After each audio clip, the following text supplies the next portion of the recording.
everybody. I am Yun Cannon, and I'm here today with Eric Jordan. We're going to be talking about things you can do to help you sell your business. So you are in the right place if you are thinking about retiring and need to figure out an exit plan, or maybe you just want to move on to some other things and you want to sell your business.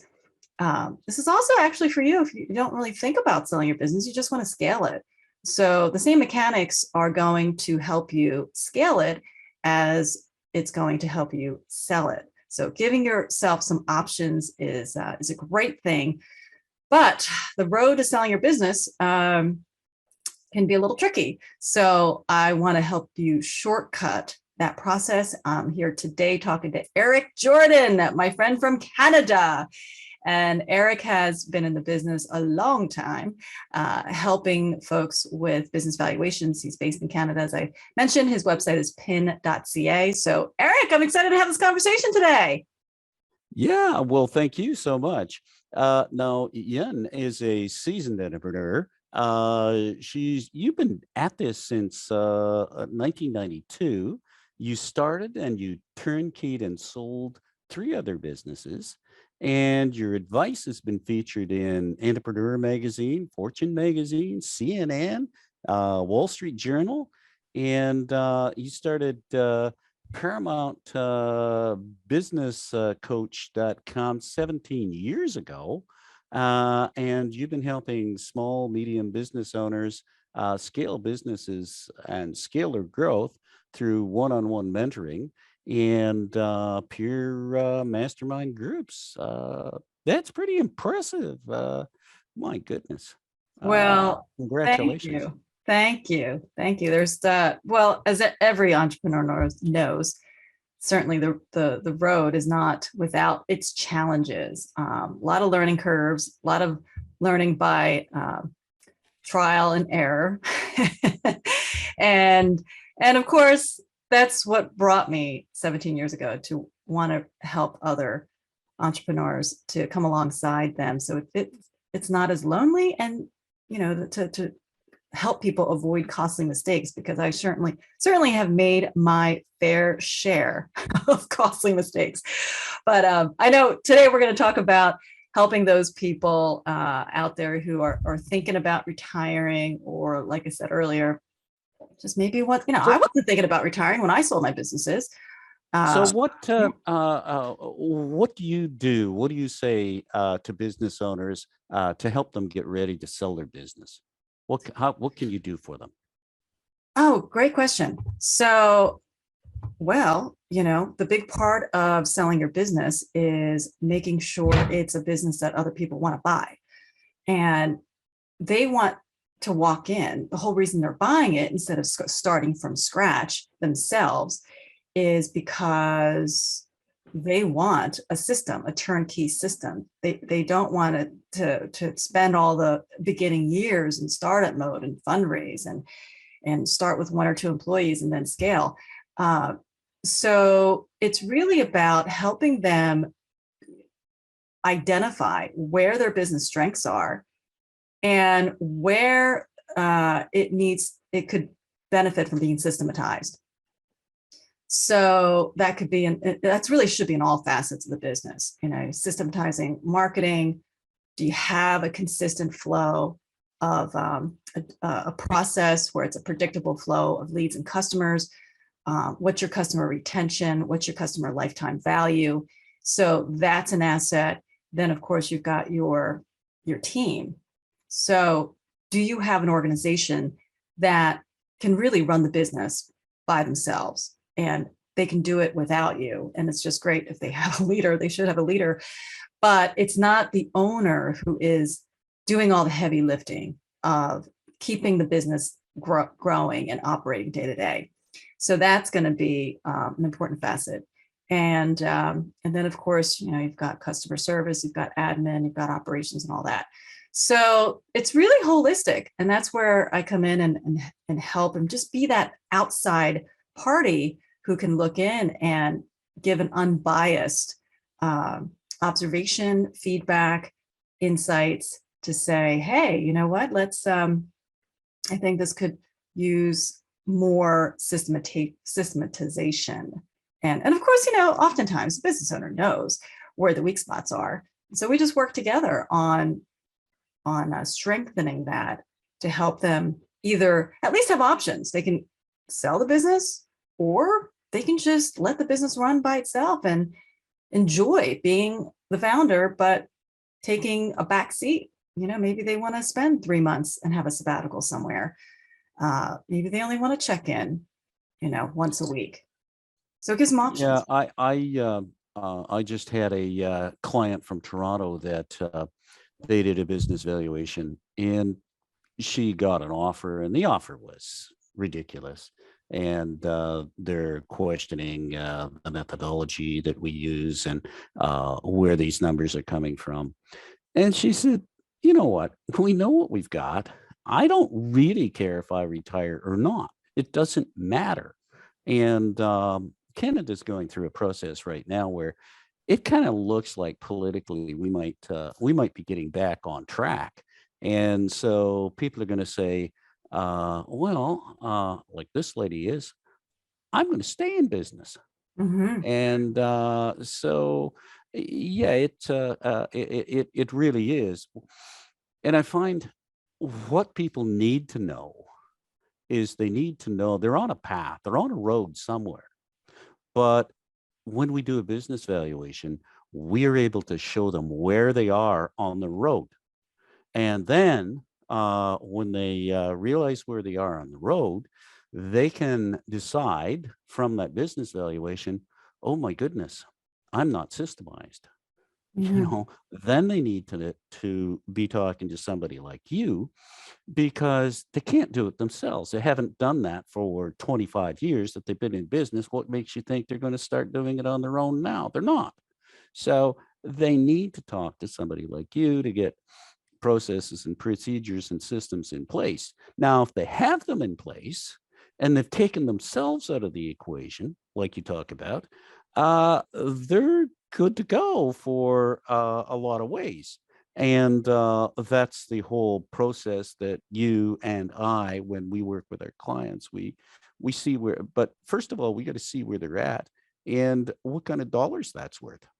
Right. So I'm Yeah. curious, when someone's thinking about, hey, maybe, 3 years down the line, maybe it's next year, maybe it's 5 years, but they're curious, what's the value of their business? So what's your methodology, Eric, on helping them identify what is the value of their business? Well, Canada is probably the leading governance on business valuation. They've actually, through the Canada Income Tax Act and the policy paper, they've developed a whole bunch of points that you must do.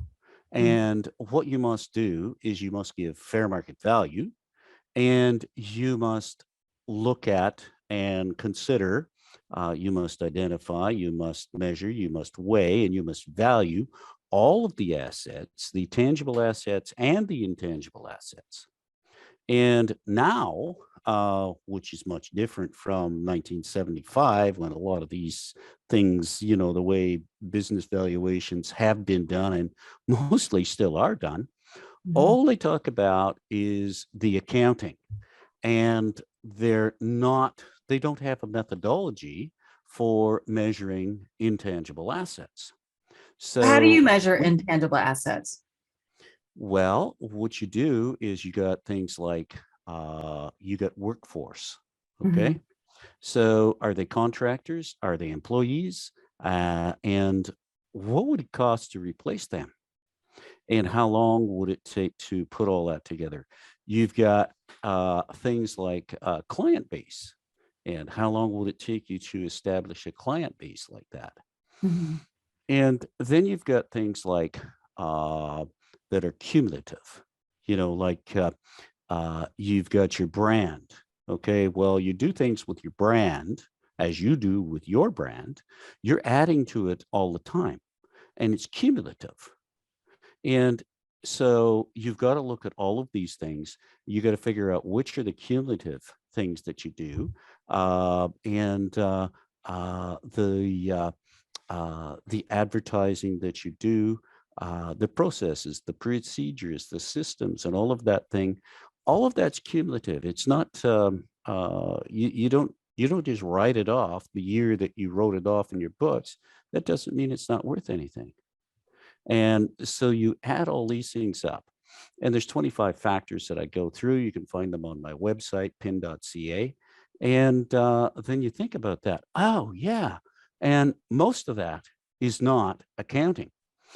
And I think the other mistake that a lot of people make is they have been buffaloed into thinking that there is data out there to tell them what small businesses sell for. Mhm. And okay, well, that's fine. But did anybody talk to the seller?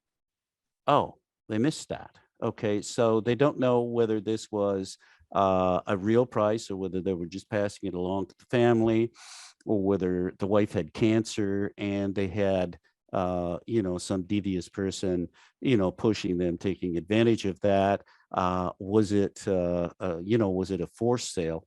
Because the definition of fair market value in Canada is an unpressed buyer and an unpressed, like people that don't need to do the deal, but they do the deal because it's fair to both of them without any duress.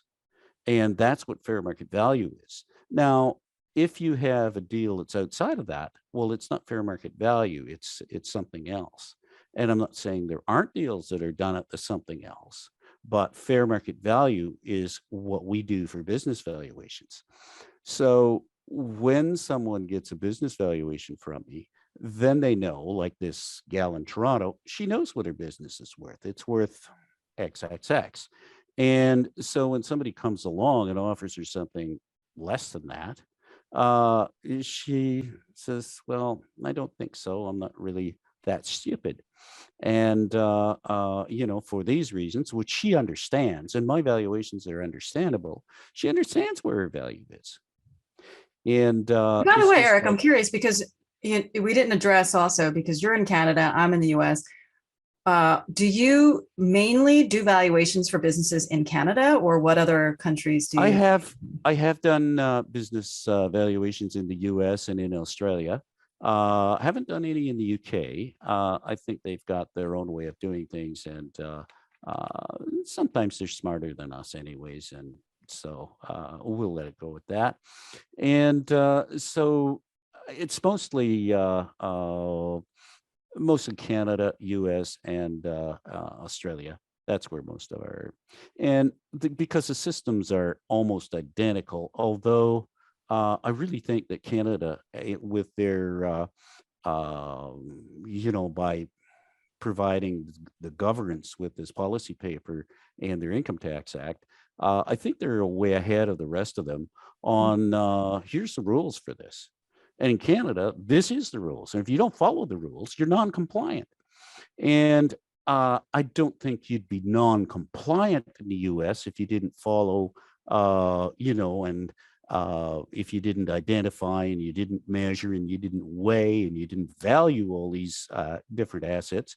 But you'd certainly be able to look somebody, or you'd be able to make somebody that didn't do that, you'd be able to make them look pretty foolish on the other side of it. And then with their comparables, okay, who talked to the seller? What were the real terms? Okay, did you see the terms? Do you know what the terms are? Oh, you don't. Okay, so you don't know what interest rate was charged. The workforce, who identified the workforces? Were, are they in their 40s or are they in their late 60s? There's a big difference there. Have they been So, Eric, when you give a business owner their valuation, is it similar? Is it a similar process, I guess, as you would receive if you were trying to sell your home? So you give them comps, and then do you give them like an No, itemized? I don't give them comps. There are no comps for small Oh, businesses. That is the that's what you're fallacy. saying. Yeah. That's the fallacy. There are no comps because there's no business exactly like yours. Who Right. has a business exactly like yours? So then are you giving them an itemized value sheet? So for instance, Yes, we go through yeah. what I do is they send me their financial documents. And then I get my head around those. And that kind of gives me a background to go in. And then we go through those 25 factors affecting business valuation. Some of them won't be relevant. We don't, they're just, not relevant. And the others, we'll either give them a weight. I give them a weight of -5 to +10 most of the time. And, or we can give them a dollar value. Okay. Like sometimes we're going to give things a dollar value. And so each one of them might, in some instances, be given a dollar value. Other ones we would give a weight to, and then we would combine those weights at the end to calculate, a fair, a cap rate. Okay. Because So once you give the valuation, I'm curious, what do you do with your clients then? Do you also help them sell it, or is the valuation your main business? Valuation is our core business. We're getting into more when we started 25 years ago, 24 years ago, we were strictly a website listing businesses for sale. And we didn't have the good fortune to have somebody like you to help people prepare. And so people had no idea about systemizing their businesses, which is what you do. Well, tell me, what are some of the biggest problems that you have when somebody comes to you, as somebody should have 20 years ago, and what should they have asked you, and what should you have solved for them? And maybe you want to talk about that for a little bit.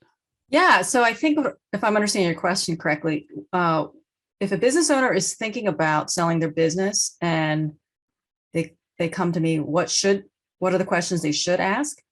Yeah. Is that what you're asking? Yes, that's what I'm asking. Okay. So I would say, I think what they should ask would be questions like, what do you think? How do you see our strengths, weaknesses, opportunities, and threats? Starting out with the basic SWOT analysis in the context of how attractive would it be for someone else to step into this business. And they really need to be coachable. They really need to also be able to receive constructive criticism. And I don't like to say the word criticism because I don't consider it. It's more like feedback. It's more feedback to saying, okay, well, here's a hard feedback I had to give somebody, right? So I worked with this company. They were doing 18 million, and so the owner wanted to eventually, he wanted to be able to take sabbaticals, go on lots of golf trips overseas, and just wanted to work less and hopefully sell a business. And there was a lot of strengths in the business, but the one feedback that was going to be very difficult for him to receive, and it's a kind of a conundrum. What do you do? He recently appointed his brother to be in a high executive leadership role. And the brother never really got introduced early on in the company. He didn't do any of the lower positions. I hate to say it lower because I don't like to think of things so hierarchical. But the number one risk factor was that he just wasn't really liked. People had to listen to him because he was appointed that position. His organization, but it was rampant. The whole organization pretty much unanimously had a difficult time with the brother's leadership style. So that is a very sensitive topic because it's your brother and it was your family members. Yes, right. So in that case, so I would say if you're gonna get some outside help, you've got to come to the table truly wanting to know. and being open to seeing that's what are the risks that other people perceive. So that's important. And one of the Well, other that things, would negatively affect the value of the business, wouldn't it? yes, because one of the biggest strengths that I had to keep redirecting people to when I had sold my businesses. And by the way, I had a business broker who told me, oh, you wouldn't even touch selling my business because I didn't own the real estate. And he said, he told me back then, most of the value of selling your business is because you own the building, you own the real estate, because everything else, your customers can decide to leave, your staff can decide to leave. So I had a staff of 30 people. And anytime I had a buyer, a prospective buyer who said, oh gosh, you don't own the real estate, well, I should negotiate dropping the asking price. And the thing that, speaking to what you said earlier, intangible assets, right, is that which make up 90% of the value of most companies today. You can see a graph on my pin.ca website. So 90% or more of your value is intangible in probably the last 3 businesses that you sold. Would that be correct? Oh yeah, absolutely. Absolutely. I mean, the one tangible, I guess the one tangible asset was our leads list and our customer list. But the intangible strength that I found, the feedback I had received, what appealed to buyers was a big piece was that my staff, my organization was, they run the business. They had a track record of running the business without me. And I was not a part of the day-to-day operations. So I was able to just check in once a week. So they weren't tied to, okay, well, I only work for this company because I love working for the owner. They weren't tied to that because they didn't work with me every day. I didn't come in every day. I didn't talk to them every day. So that is one of the pieces that is going to be important, because in this situation, if there is somebody they have to work with every day that they just do not enjoy at all, I mean, that's an organization that could collapse even if he didn't sell. It could collapse on him or her, even if they didn't sell. So that's important to be able to get a real hard assessment on where your business is at in all of those different quadrants of operating a business. So when you're getting a business ready for sale, do you really look closely at the HR? I do. First, it's not the first place I look. The first place I look is we have to assess, are they getting, how's their marketing? Is it bringing in, because the business needs to keep generating revenue. So as far as marketing and sales, how's that system working? What's been the track record? And then of course, what are your existing customers? When I spoke earlier about your customer lifetime value, what is that number? Is the number 2 years? Is it 5 years? Is it 7 years? Is it longer? And so what's the makeup of current customers as opposed to new customers that contributes to the total revenue of the business? And so the first place I really look is the sales and marketing. Can they have confidence that when they step in, they don't have to wait for marketing to kick in, that it's already there? So that's the first place. The people would be the second place. And oftentimes, in my experience with the clients that I work with, oftentimes they're just too involved. The owner is doing too much. Micromanaging. Well, one of it could be micromanaging. And then the other piece could be that somehow it's like their intellectual property never transferred enough where they could basically clone themselves, where they're doing the mother share of business development, let's say, or they're doing the mother share of retaining. It's because their clients are primarily choosing their company to do business with their company because of that they like the personality and they have the relationship with the founder. So that's often, like, for instance, I have a client he sells security and CCTV stuff, equipment, and he was doing 11 million, and I'd say 8 of that 11 million was him bringing in that business. Oh dear. So, and he knew that it was such a challenge, and this is a mindset. Couldn't let it go. Couldn't let it go. Well, it's the challenge of letting it go, but it's also, I find, this negative limiting belief. Well, I call it negative because I don't think it's true. They think it's true. And it's this mindset of, I don't know how to teach them. People just can't do what I do because they don't know what I know. And it's faster for me to get this deal closed, or it's faster for me to do XYZ than for me to trust that somebody else is going to be able to do it. And they probably can't do it as well as that person. But that's the challenge of Systemization. Yes, That's the challenge of systematizing. Right? So that's where I can help them really reduce things to the ridiculous, because they don't think about, how do I do this? It's almost like, Eric, and I can appreciate where they're coming from, because it's almost like if somebody is a naturally gifted, I don't know, dancer, and they can go on the dance floor and they don't really know how to teach someone how to do that, because they haven't ever had to reduce it to, I don't know, how is it that these are just things that come naturally to them. It's their natural gifting. And so where I can help them is to, again, like I said, help them break things down and create a training program where we can take somebody step by step. Well, how did you get that knowledge?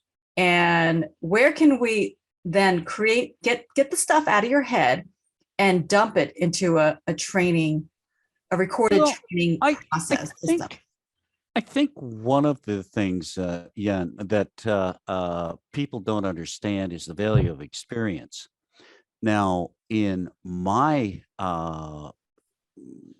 industry, you've got all these accountants, and they take this special training, and then they're business valuators, but they've never been on the ground with owning and operating a business. So my methodology says, if you don't have 20 years of owning and operating a small business, you've got no business to think that you could tell somebody what the value of anything was.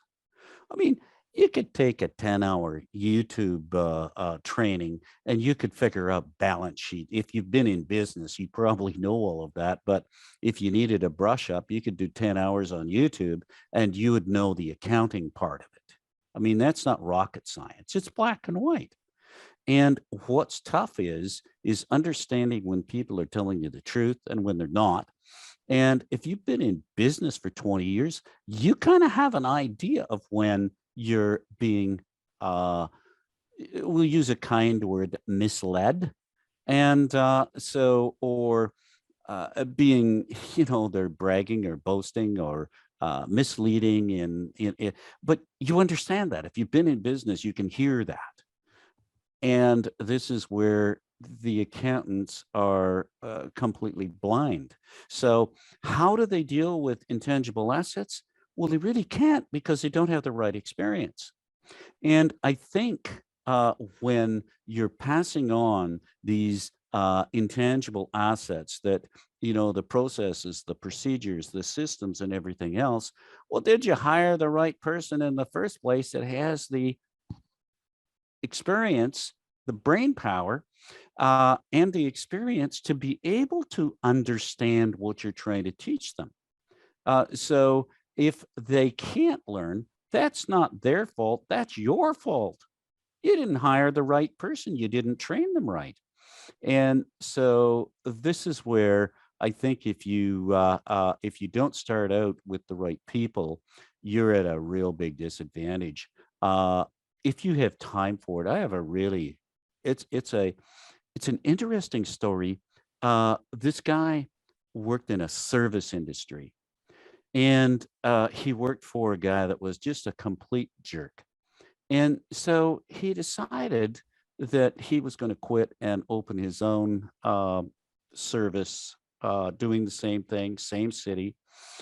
And so he did that. And within a very short time, of course, because he really gave good service and he was kind of a nice guy, people all liked him and he was busy. And so he and his wife made a purposeful choice that they were going to hire some people and train some people. But number one prerequisite was you are going to be genuinely a nice person. You are going to be a kind, decent, nice person that can get along with anybody. And if you're not a nice person, we don't want you here.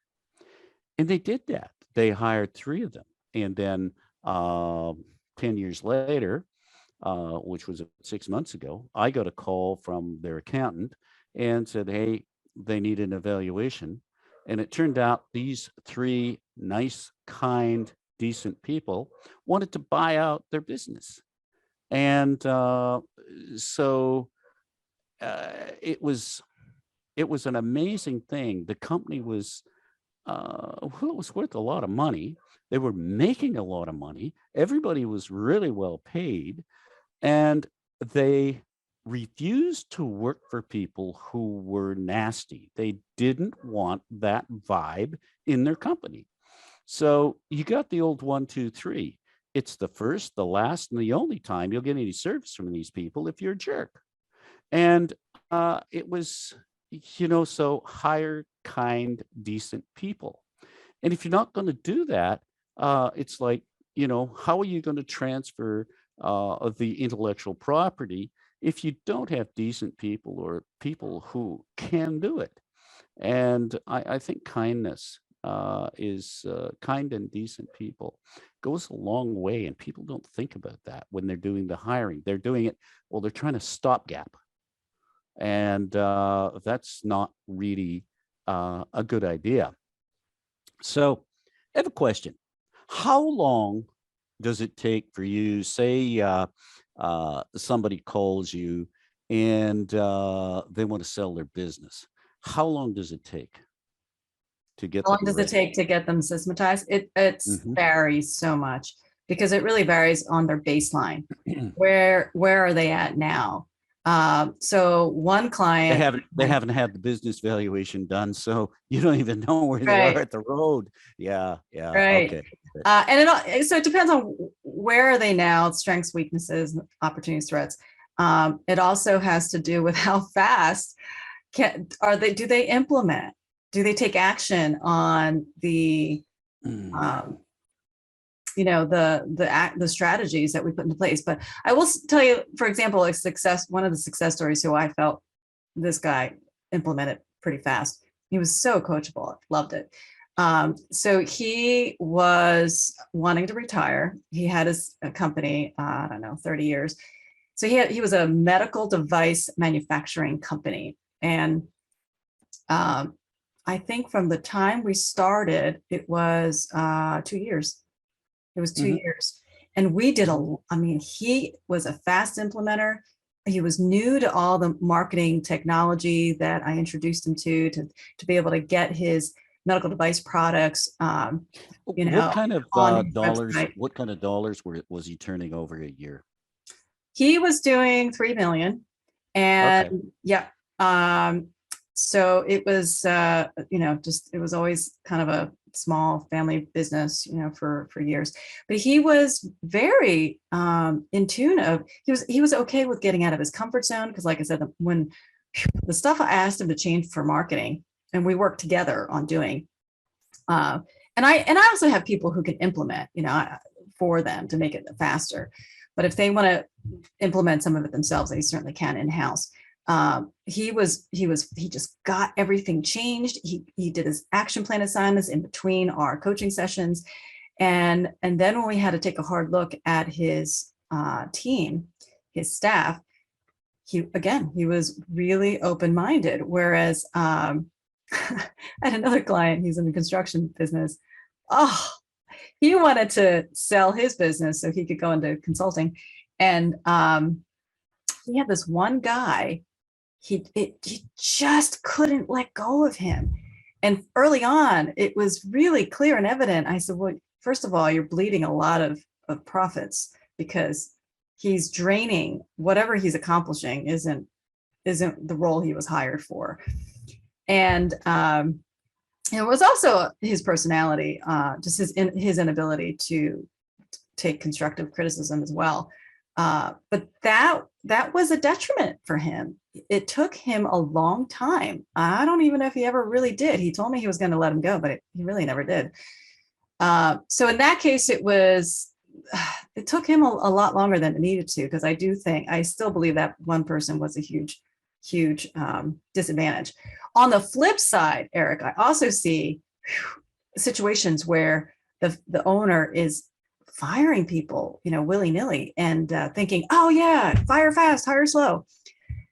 Yes, but there's certain situations where I just thought they lost really great talent. They did not need to be fired. They needed to be invested in. And investing could just look like, Well, you I might need think, a course like a Dale Carnegie course to help them, with develop certain skill sets. And that's like a 6-week thing, I mean, they could be invested in just by paying attention to them and asking things like, hey, doing one-on-ones regularly. And I noticed this, and that, and I want to check in with you, what's going on with you that I'm noticing a dip in performance.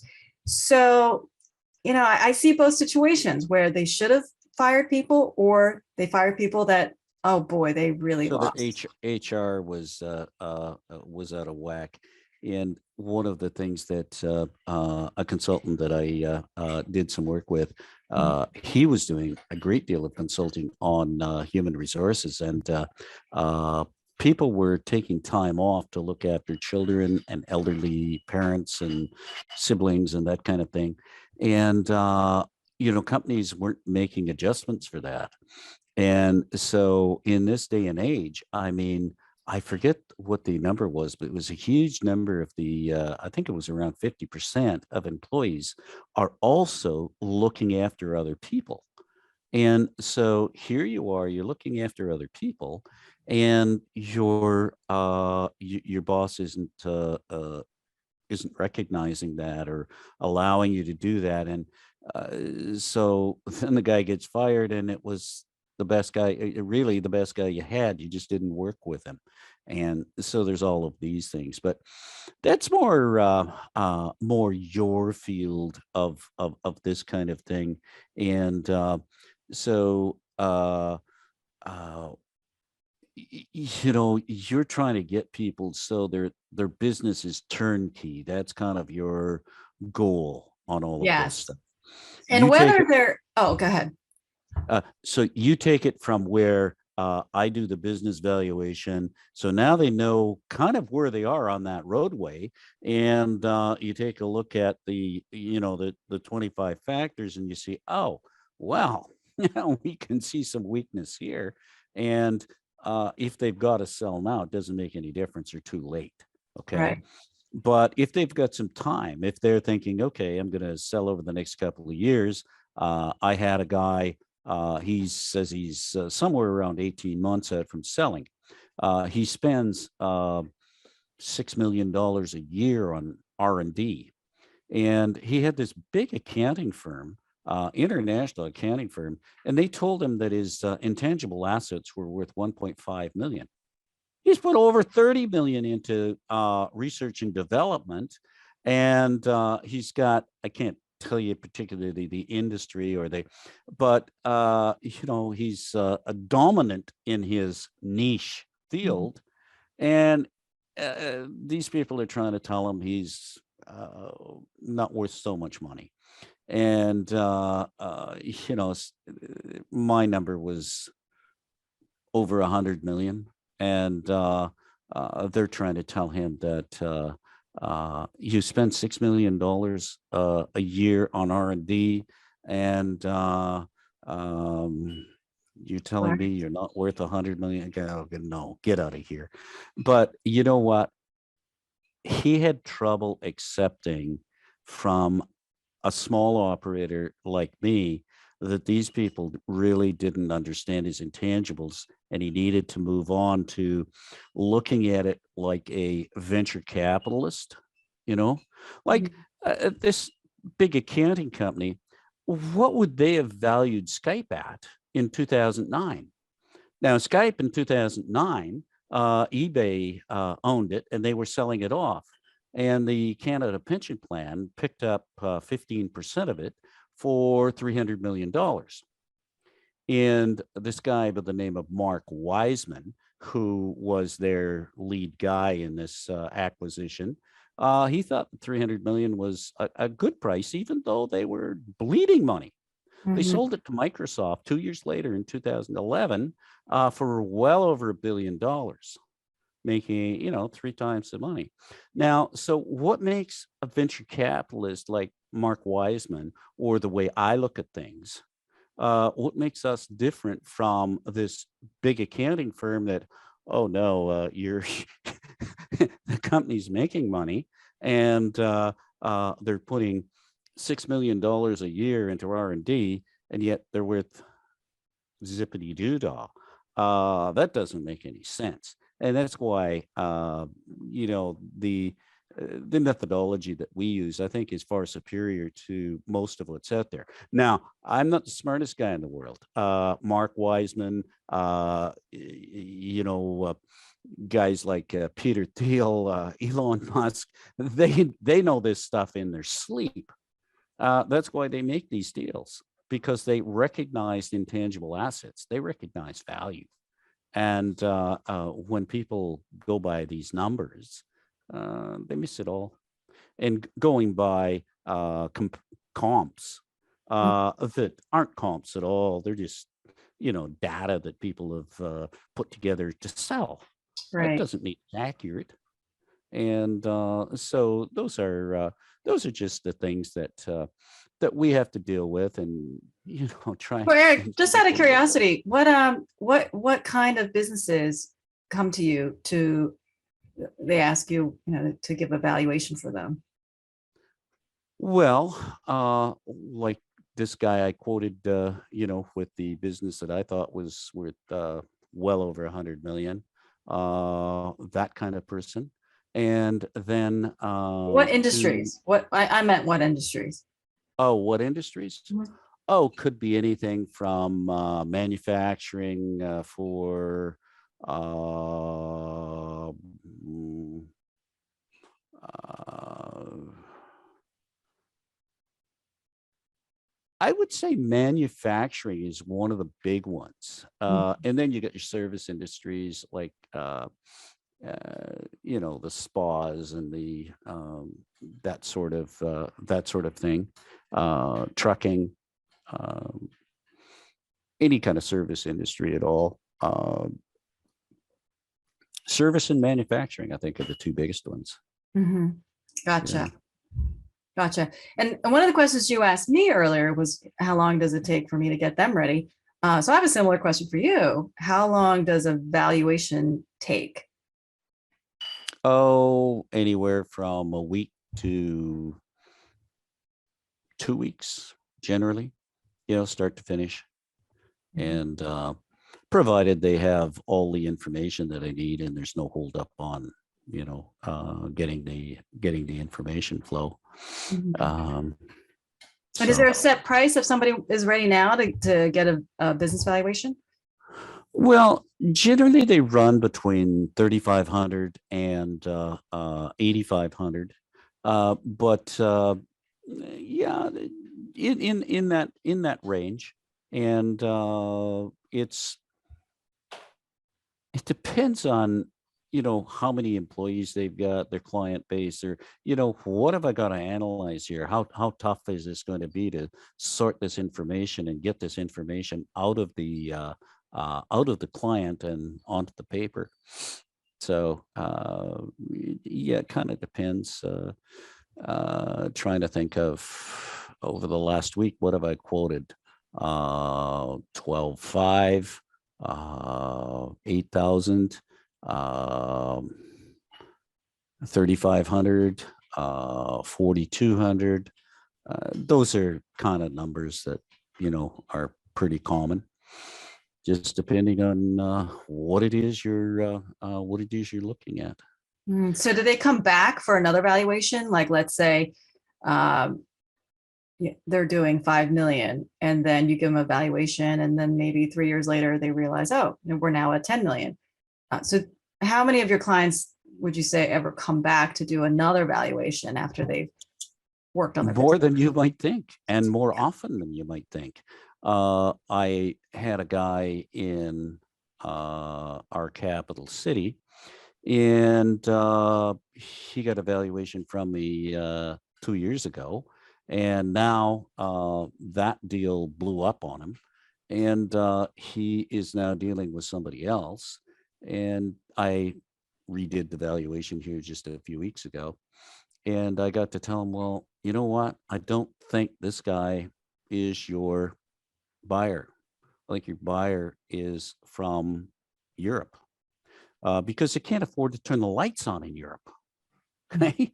And so he said, oh, he said, you know what? I'm going down to the embassy of my home country this afternoon.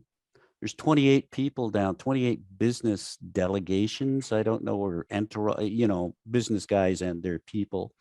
And they all want to buy businesses in Canada because they want to get out of Poland like now. And so there's, every country has a bunch of people with money.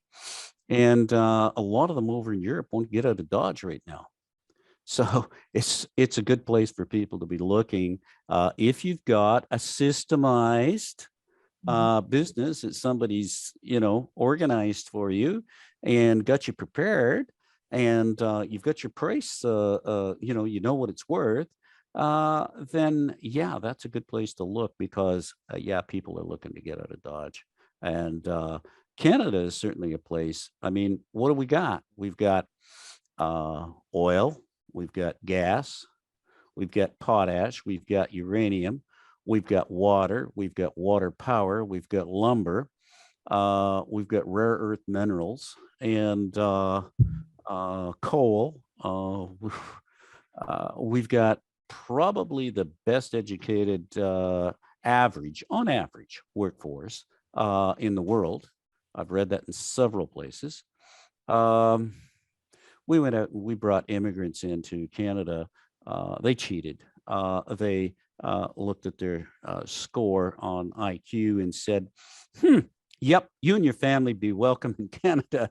And so we've got all these immigrants that came into Canada, and they're all smarter than all of the old, they're just, we've got some really intelligent people here, and it's really, really helped. I mean, you can imagine. Well, if I can just actually interject, Eric, and I'm curious to kind of bring the conversation back to the valuations. One of the questions I know that our audience is probably going to have is, when you give them a valuation, does it come with any kind of list of recommendations? What do they need? What could they do to boost and increase their valuation? No, the reason that we don't do that is we don't want to be we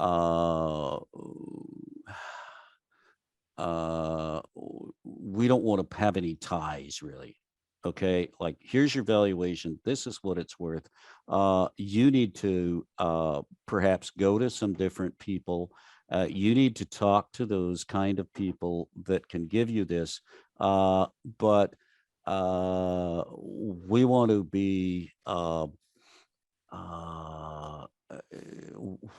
we don't want to be accused of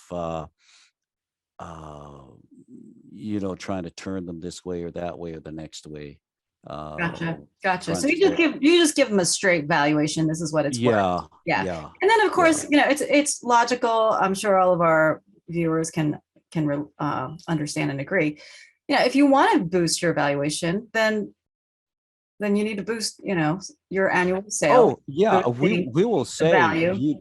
You need to talk to people. You need to do this. You need to do that. You need to do but we're not going to recommend, we want to stay out of the conflict of interest, I guess is the word I was looking Right. for before.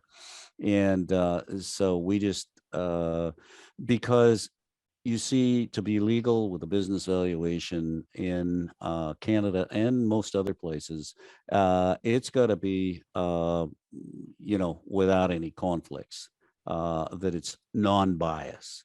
Right. You're not trying to push them one way or push them another way or whatever. And but generally, yeah, you can. Uh, you give them the goods and you give them the information, and yeah, they go from there. Sounds good. So if people want to reach out to you and they want to learn more and have a conversation for the next step, what's the best way they can reach out to you, Eric? Well, I've got a real easy website to remember. It's P as in Peter, I as in India, N as in Nancy.ca, because I'm in Canada.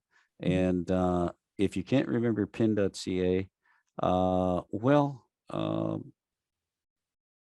I think Sounds you good. So can. your email's on there. Great. Yeah. Your email, your contact information. Yeah.